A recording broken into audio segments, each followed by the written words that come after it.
I am 31 years old, and if you would have told the 20-year-old version of me, 25-year-old even version of me, that I would be making this video, where I would be talking about what it takes to win in your 20s going into age 30, I would have told you that you're a crazy person. The reason being is my 20s were anything but successful. They were anything but, it didn't look remotely like the life that I live now. I wasn't born rich. I didn't grow up having an enormous amount of skill set or talent in any specific areas. Outside of the one area which I built my career on, which is communication. I was always a very, very, very good communicator, and I learned things very quickly. But if you told me that I was going to be some image of success or have everything that I wanted at age 31, again, I would have told you you're a crazy person. And here I am at age 31, I can confidently say that I have everything that I want. I have everything that I want, and I would dare say more. There is more that I'm building, more that I'm attempting to build, more that I'm growing towards, more that I'm pushing for, but I pretty much have everything that I want in life and more. And the reason I have that comes down to a very specific set of rules that I'm going to share with you all in this video. And this is going to be a longer one. This isn't going to be kind of a short, hey, here's a couple of bullet points video. This video, and as the intention that I have, what I have written here in my notes, I'm not going to sit and look at that as I'm driving though. We're going to go to a second location. I'll take you to the Four Seasons. We're going to go there. That's where I'm heading. This video is designed to be a masterclass of sorts, talking about the success protocol for how I was able to end my 20s really strong. Because up until around age 28, I was pretty much failing at life. I had a couple things going for me. You know, I had a decent YouTube channel, a previous channel that I had done. I had some clients that I was working with. I had traveled to a couple of different places, but I didn't have the three like real freedoms. I didn't have a lot of location freedom. I didn't necessarily even have time freedom because I had to work really, really hard to just get like $5,000, and I definitely didn't have money freedom. That was the thing that I was lacking. So this video here is for a specific group of people. It's for a group of people who have an intention to achieve these three freedoms. So you can categorize yourself as this now, and I've designed this training. What we're going to talk about, this discussion, is for these three people. If you're someone who knows that you want time freedom, which means the ability to control when you work, how you work, the way that you push for making money, the way that you where you place your energy and time, which is a huge thing. Time is a currency on its own. If you're someone who wants time freedom, if you're someone who wants location freedom, which means that you could be anywhere in the world, essentially, and you could make money from any place in the world, any location, you're not landlocked. And if you're someone who wants income freedom, which means you want to go into your late 20s, into your 30s, having the freedom to invest in what you would like, having the freedom to place your money where you would like, where you're able to give back to people in your life. Maybe you've got siblings, maybe you've got your mom, maybe there's people you want to give back to, and you want to be able to do that and do that consistently and do that well. I'm going to explain to you how I was able to build that for myself by the age of 31. And I want to be clear again, I like to be very transparent in the context of these videos that I'm making. I really have only had freedom, quote unquote, and I say quote unquote because I think there's always levels to it, right? Like you can always get more freedom, but I've only had like freedom for about the last 2.5 years. And it was only since I've been in sales, been a full-time sales rep, started full-time selling and then built a consulting coaching business. It was only until I reached that point that I actually really have freedom, meaning getting into sales, which is 2023. So it's been 3 years now of me being able to confidently say, I have freedom. I've been able to travel anywhere I want. I have the kind of lifestyle that I want. I'm able to invest in my own life, in my wife's life, in my family's life the way that I want without needing to necessarily hold back, right? There's always levels to it. I'm not flying private jets anywhere. That's not happening. You know, but I have freedom. I have those three freedoms: time, location, and money. The training we're going to go through today follows a very specific set of rules. Every video that I make on this channel, I always say before we get into the training, what we're going to talk about, we need to establish rules, which is what we're going to do here. The rule set that we're going to establish is the rules of success. I'm going to give you guys a success protocol, the strategic game plan that I used to change my life. I did it very, very intentionally, and I'll explain to you why it was intentional in a second. But I'm going to give you the rules, because if you can figure out the rules to the game, to any kind of game, and I think that success is a game, if you can figure out the rules, you then can manipulate the odds of that game and the outcomes of that game in your own favor, which is what I'm going to teach you to do in this video. The rules of success, as I've seen it, as a young man who has finished his 20s and is now past 30, age 31, the rules of success come down to two very simple principles: the principle of value and the principle of scale. There's three ways you can pretty much have time, location, and income freedom. Pretty much three ways, and there isn't really any way around this. Number one, the first way you could do it, and it's going to follow the same rule, value and scale.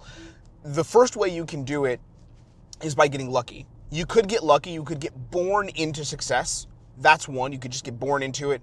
You got parents who happen to at the right time, and here you are, boom, and you just got born into time, location, money, freedom, right? That's a real thing. I got friends like this that are really great people. They're doing some very cool things as well. They're also hardworking, but they were born into that lifestyle, and now they have other things that they want to achieve that are a little bit, beyond just the time, location, money, freedom, because they have that already. So you can get lucky. Another version of luck could be something like business luck. I know people where they time the market really correctly. I see this a lot with people who hop on the different trends. Like a lot of people getting into AI or who have gotten into AI are getting lucky. Now it's starting to die down a little bit, the luck factor. Now there's a lot more strategy involved. But there's a lot of these people too who are kind of getting lucky doing that, right? So you could get lucky. The second one, and here's the one that's really interesting, is you could decide to build value. You could build something that has value. You could build a tangible asset, some kind of asset that you can give to the market that has value. So as an example, building some kind of product, right? You build a product, you build some sort of software that adds value. Now, where does the scale come in? Because you won't have freedom, you won't live the life that you want if you can't scale. People overuse the word scale all the time. You just hear scale, scale, scale, scale. People just spamming the word fucking scale all the time, and it pisses me off because it's not necessarily easy to scale. But if you can scale your value, right, and scale your value, what does that mean? It means that you put something out to the market and you give it to multiple people. If you can scale value, then you will be able to have access to more freedom because multiple people will be using your services. You're putting that value out to a bulk of people, right? So that's scaling value. And that's building a product, building some kind of service. You could do this building a business. You could do this, like I said, building some kind of software that someone acquires, right? All that's 100% possible. I tried doing this. When I was 23, I was doing dating coaching, and I had a product that had value. Actually, I did have value, but the problem was I didn't understand how to scale it, so I never got the time, location, and money freedom. I did do some kind of traveling. I wasn't really working that hard, but I also wasn't making much money. If I decided to work harder, I would have made more money. But at the time, a lot of the other things that I'm going to give you in this video that are very helpful and very important, I was actually missing those things. So that had a huge effect on me not getting to where I wanted to be and not having the kind of lifestyle that I wanted to have at the time, which I do have now. But so again, you could scale value. So you could build some kind of service and then you go ahead and scale that service. The other strategy that you can use, and this is what inherently changed my life, is you can become someone who is valuable. This is what I did. And I think that for a lot of people in their 20s going into 30s, or even if you're past your 30s, this is the smartest, most strategic option to become someone who has value, who is valuable. Now, this is very, very difficult to do. In my opinion, it's easier than relying on luck, because it's really difficult to rely on luck because you don't have control over it. It's easier than that. And then it's also easier than building a business initially. I think once you become someone who has extreme value, then you develop skill sets and qualities that lead to you being able to build a business and build a valuable asset, right? Building the value. But becoming valuable, becoming someone who has value to offer the market, which I will explain and we'll train on that today. That's what today's topic is.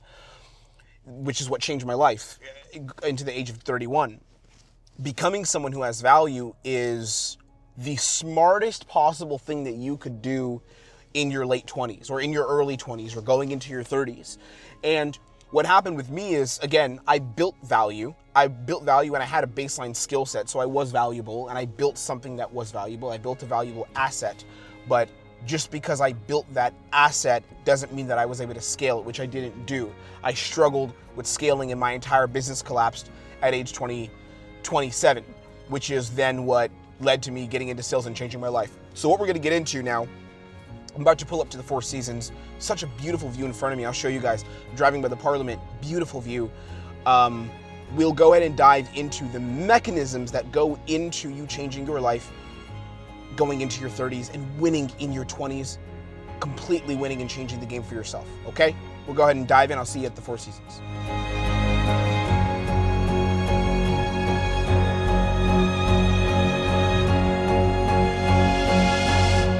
The thing that really changed the game for me getting into my 30s was I made a very strong commitment to become valuable. It was a conversation that I had with myself in a very, very dark time after I had lost everything, where I basically committed, I am going to become the person who, instead of just trying to scale a valuable product, which at the time I wasn't very good at, I've gotten way better at that now, but at the time I wasn't good at it. Instead of me being the person who's trying to scale this product, be the business owner, I'm going to increase my value rapidly, as quickly as I can. I'm going to increase my value, and I'll tell you how I did that and what the protocol is, because I think some of you will be able to do it.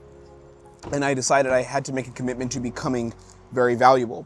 And the mechanism that I chose to become valuable, the mechanism that I chose to place my attention was sales, which is ultimately the vehicle that changed my life. What I'm going to give you now is the success protocol, and this is the most important part of the video. This is the process that I religiously followed, religiously adopted, committed to, embodied, that allowed me to change my life and go from financial scarcity, a lot of scarcity in a lot of different areas, to having financial freedom, flexibility, and the ability to invest in what I wanted and build the life that I want, okay? This protocol comes down to 5 different pillars, the 5 pillars of this protocol. The first one that changed my life is I developed a new religion. The religion that I developed, and may scare you, make you feel uncomfortable when you hear this, but the religion I developed became a religion of value obsession. Value obsession meaning where the only thing that mattered to me every single day that I woke up, starting after I had gone through this period of intense failure and setback, the only thing that mattered to me in my life was, how can I master becoming valuable? So before I did any techniques and any strategies and all of these fun things, which I'm going to give you guys that actually will make you a lot of money, these things are very valuable, what I'm going to share with you. Before I did any of that, I first committed to a religion. And the religion that I committed to was the religion of value. Becoming as valuable as possible, as quickly as possible, in the shortest amount of time possible, which I'm going to tell you how to do. The problem with this religion of sorts is that, one, it's not easy. It's not easy to do this. A lot of people are very uncomfortable doing this because a lot of people, it requires you to do something, which is the next point, that you won't want to do. And that something is delayed gratification. That something is impulse control, which I'll get into next. But I committed to this new religion where I was, in my mind, in my intention, my heart and soul, the only thing that mattered was and is, to me, becoming someone who was valuable. And I picked my vehicle, that was sales, and I began to obsess. That's why I call it value obsession. The note that I have written down is the religion of value obsession.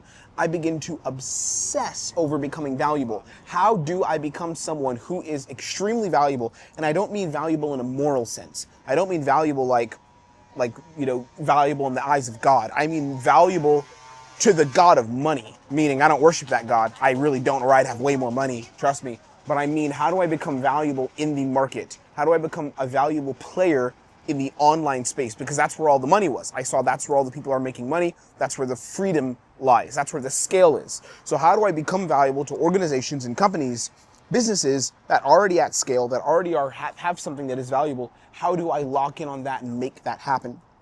That was the first thing. The second principle, which was for me one of the hardest ones, and it still is something I struggle with right now, actually. A lot of people think I might not, but I do. I've conquered this in a lot of ways, but it's still an ongoing battle for me. There's people I know who are way better at doing this than I am, but I'll give you that in a second.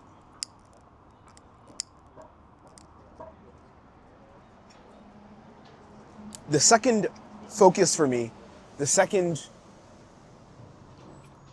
place, the second pillar that I locked in on was delayed gratification. Okay.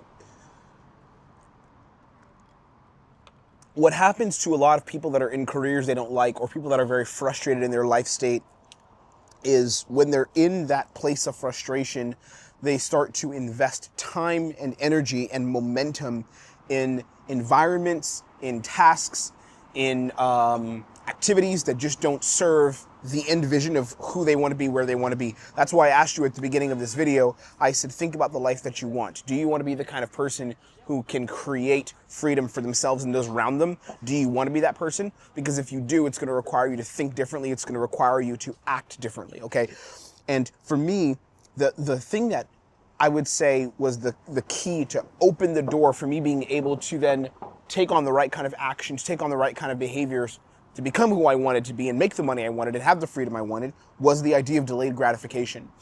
I went through about a 8 to 12 month period where I cut out every single external stimulus that was not directly aligned with the kind of money I wanted to make, the kind of freedom that I wanted to have. I went through this period. It was an intense period. It was very uncomfortable, and it was not fun. And it was at times a dark period. I went through a period where I cut out everything. I don't even know if I watched any entertaining YouTube video even during this period. This is back in 2023 when I was fully committed to the sales space and I was fully committed to mastering sales. I went through an extended period where I did nothing but eat, breathe, and sleep sales.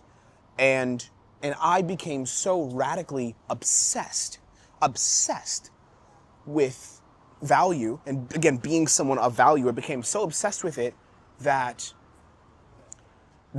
gratification and wanting to do things like, hey, let's watch Netflix, or like, let's go with the boys and have drinks, all those kind of things, I was declining them. I was not investing in those things. I even have texts. I don't know if I can find it on my phone. It would be cool if I could show it to you guys. I like to show some of these little moments. But there was even a moment where a friend of mine was like, hey dude, let's go out, let's party, let's do something. Ha ha ha ha ha ha. I found it. Oh my goodness, I found it. I don't know what date this was. This guy texted me. This is so good. Hey man, where are we gonna meet now? I'm at a friend's place for drinks. I don't know if you guys can see it or not. Let me try to tap and show you guys. Hey guys, I'm at a friend's place for drinks. When are we gonna meet? And I responded to him, I can't do it, bro. I'm gonna go home and train sales. Like you can see, it's 10 p.m. That's the time stamp on it. It's 10 p.m. at night. And I literally tell him I can't do it.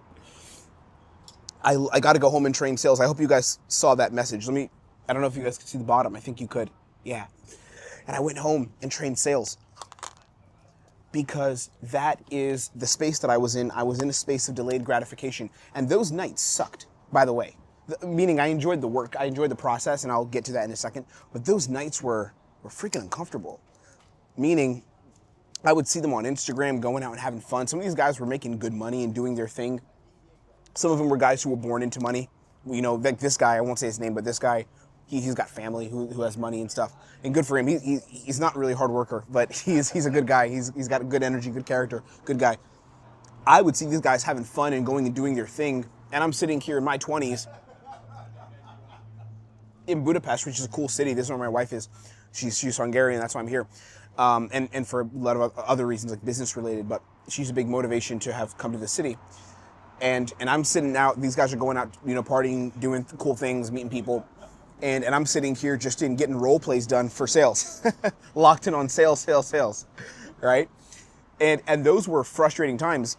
But again, if I knew, I did know, knowing that I would be here staring at my beautiful car right there, in the Four Seasons, sitting on a nice amount of cash, being able to fly, go anywhere that I want at any time, having a really amazing child on the way, working with my dream clients, consulting, selling with some great people, and being able to do this on my own terms. 100%, of course, I would do it again, right? And I did it so that I could be in this position right now. It was those sacrifices, this delayed gratification that made this happen for me. If you're someone in your 20s right now, one of the most powerful lessons you can learn, I know a lot of you are in your 20s, some of you are older than that. This applies to a wide range of people. But if you're trying to push for success right now and you want to win the 20s, it's essentially a non-negotiable that you go for delayed gratification and set aside your vices, the things that you invest in energetically that are not aligned with where you want to be. You have to start with value obsession. I'm going to become someone who is valuable. And then it's delayed gratification. That's the next piece of the game. I'm going to let go of the need to just have fun, the need to wind down, the need to go do the social stuff. Not saying you got to let go of family and friends and all that. Don't freak out. But I'm telling you, a big part of what I did in my 20s to get to where I am right now at 31, which is a pretty decently good place, and I want to go further, but you know, I to express gratitude, I'm very grateful for where I am. It's because I went through an extreme amount of delayed gratification, which I still do, but at a different level now. Because now that I'm building a business, delayed gratification looks a little bit different than it did when I was trying to build a skill set. It's not the exact same thing. That's changed since, but delayed gratification was a huge part of this journey. The third piece, and this was my driver. So delayed gratification opened the door. It kind of opened the door for me to do the things I needed to do. The value obsession was my rock. It was my foundation. I will be this person. But then I had a driver, the thing that makes me show up every single day. And that was me having my why. It was me being committed to a why, and not just having a why. And I'll explain to you what a why means. There are 3 books that changed my life. The first book, this is in no particular order, the first book is How Champions Think by Bob Rotella, Dr. Bob Rotella, I should say. That book changed my life because it taught me about the skill of performance and how to perform in high intensity situations where I'm competing against other people, which is what sales is, okay? How Champions Think. The second book that changed my life is The Power of Now by Eckhart Tolle. I don't want the camera to fall, it's being a little bit shaky right now. It was The Power of Now by Eckhart Tolle. That book fundamentally changed my perception of spirituality. It changed my perception of state. It changed my perception of the internal state when it came to how I presented myself to the world and how I executed my day-to-day activities as a high-performing man, high-performing individual. And the third book, this is where this point comes in, having a why that changed my life, is Psycho-Cybernetics by Maxwell Maltz. That book changed my life. And the reason it changed my life, the mechanism behind this book is, he talks in that book about seeing a very, very specific future in your life, seeing that future, drawing out a vision of what that future is and making that future become a reality because you see it so clearly to the extent where you can almost taste it. You can taste that future. And that future was a future that I could see every single day after I went through my dark period where I lost everything. I could see it. I could taste it. Every single day I could see a future where I had my dream car, I was living in my dream apartment, I was giving amazing gifts to my girl and providing a better life for her where she could quit her job, which she since has done. She's quit her job and now she takes care of the home and our family and is going to have our child. I saw the vision. I even saw my child in it. I could see it. I could taste it. I could smell it. I could hear it. It became so alive to me and so real. It was me having this why, me having my own why. And then not just having the why, but also turning that why into a meditation. It was making the why part of a daily meditation, and here's the word, here's the big one. Ready? A daily surrender to becoming the person that I would need to be in order to make that reality, which is what I'm living in now, make that reality come true.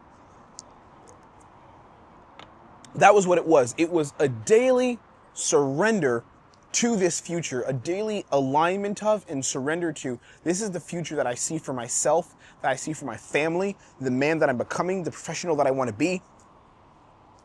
And every single day, I followed the practice of surrendering to that.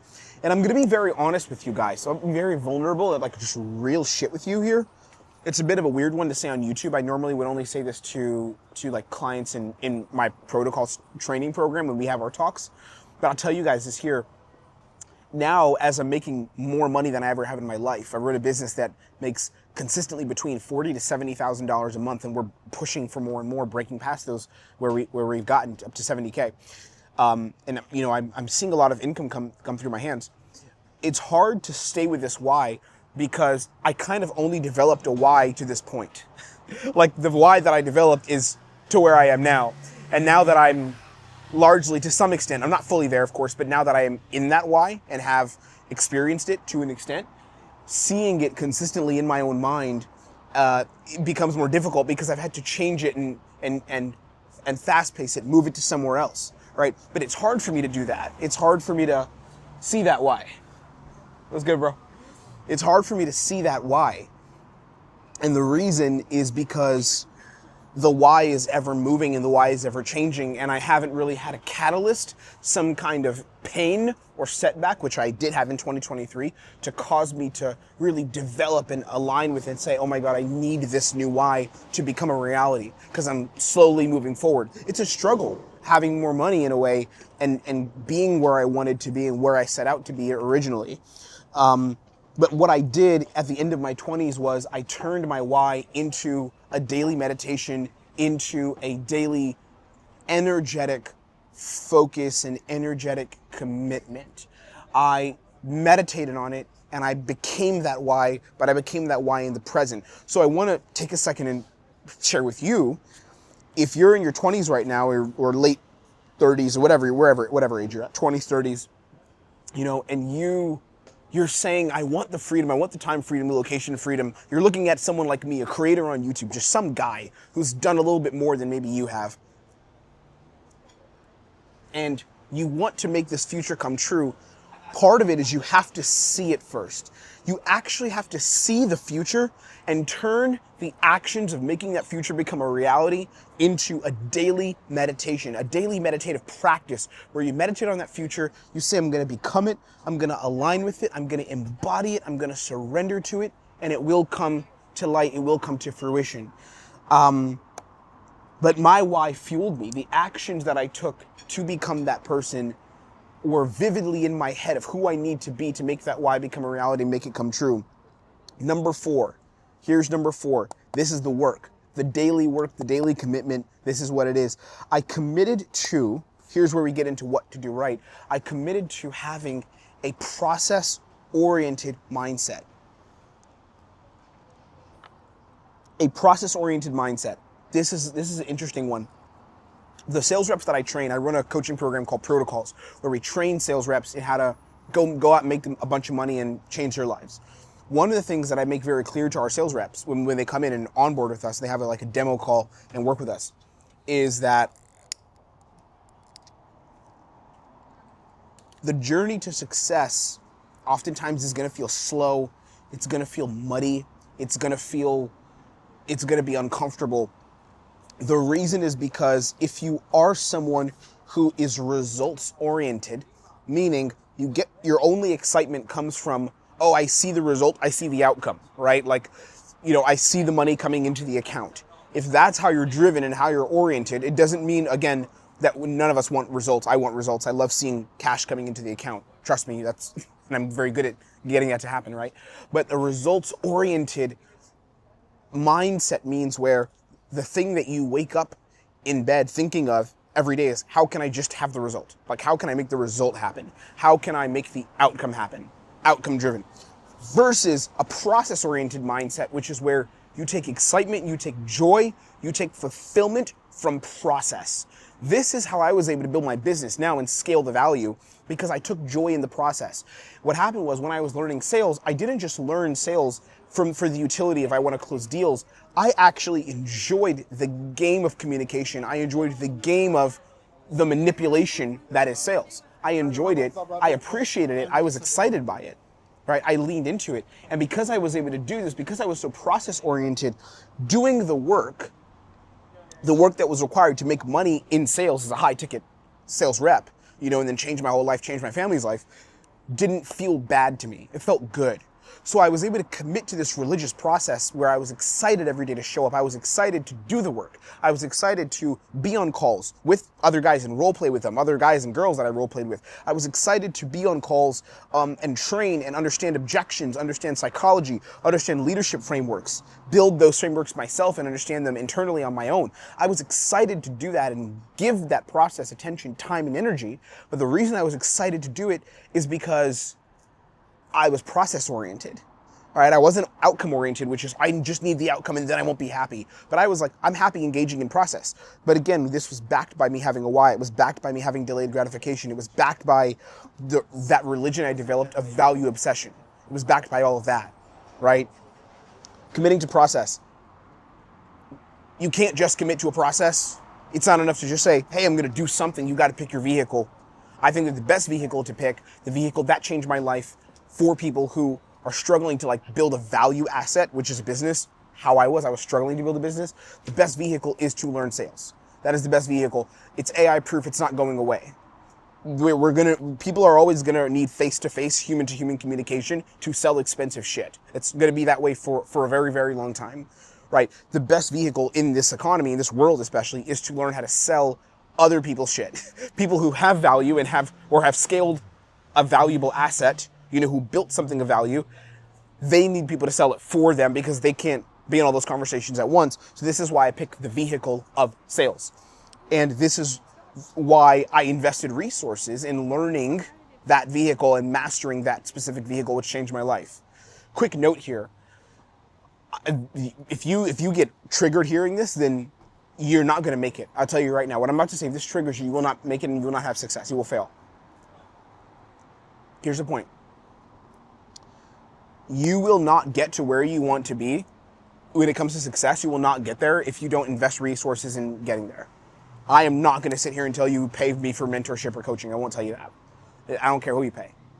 But I have invested about I think it's around 90,000 at this point, but I think I might be past it. I'm not sure. I don't want to give you bullshit numbers, but around like six figures, $100,000 in my own growth as a individual, my own growth as a valuable asset to companies. I've invested lots in becoming that, in understanding the skill and understanding the performance and understanding the communication, the leadership, all those things. Mentorship, coaching, training. There's a lot of bad ones out there, but there's a lot of damn good ones that changed my life, and I've been in both. I'm just telling you, you can commit to process, and the goal is to commit to process, but you want to do it in a specific vehicle, and you want to do it while being invested in the right circles and the right people. And the last piece, and this is my favorite one, it's not the best one, but it's my favorite one, just lock in. I just locked in. And in my 20s, the end of my 20s, not the middle part I was dicking around, just fucking around, but in my 20s, it really, especially towards the end of my 20s when I changed, my life, it became a period of intense lock-in, intense ritual, intense focus. And that is how I'm in the position that I'm in now, where I'm working with my dream clients, or I'm making the kind of money that I want, where I've changed my life. I locked in and I took furious action. I saw that that value was something I had to become obsessed with. I saw that and I committed to that religion. I became part of the religion of value. I invested in delayed gratification, meaning letting go of, oh my God, I have to get the hit. I have to get the hit right now. I have to get the gratification now. I let go of that. I leaned into my why as a daily meditation, as a purposeful, conscious act of surrender to the life that I want to have. And then I committed to process, meaning I showed up and trained with an aggression, with a seriousness and an appreciation for the game that I have not found with many people. I've seen a few of my clients and protocols have this. Shout out you guys, you know who you are. I always like saying names, but you guys know who you are. And I showed up that way. And then I locked in and took furious action, and that furious action is what ultimately changed my life, locking in. And now I still take action. I work low end 4, high end 8, 9 hours a day. Sundays I don't work at all. I don't touch the laptop, try not to, except for maybe entertainment or something. But I build, I continue to build, I continue to grow. And I want to see what my 30s bring and where I'll be at 40. I'll have a 9-year-old at that point. It's just gonna feel weird.